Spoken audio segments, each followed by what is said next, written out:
खुलुमबाय आंनि मुङा थरायना अनजालि खख्लारि खनसेयावनो बयनिसिमबो आंनि अननाय आरो खुलुमनायखौ बावहरनाय जाबाय नायबिजिरगिरिफोर बे समाव दोंसे खन्थाइ आवरायना लानो सानदों फारिलाइयाव होखानाय बायदियै गेवस्रांनाय महर बेखौ सुजुदों धरनीधर औवारी फरायनो लाबाय गेवस्रांनाय महर थगायसुला नङा आं जेसेबां नों बुङा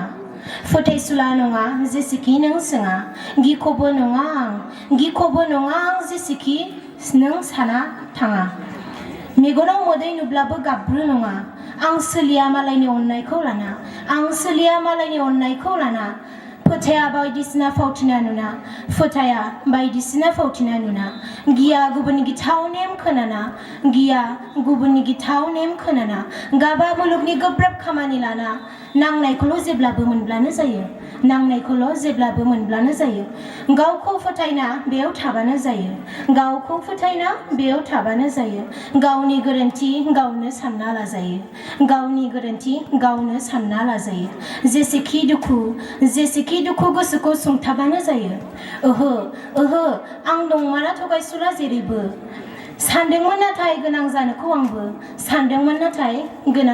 आंबो मिनि रंजा जाना थानो हागोन जेब्लाबो सान रोंलिया दुखुआव दुखु मोनब्लाबो मिनि रंजा जाना थानो हागोन जेब्लाबो सान रोंलिया दुखुआव दुखु मोनब्लाबो एसेनोसै गोजोन्थों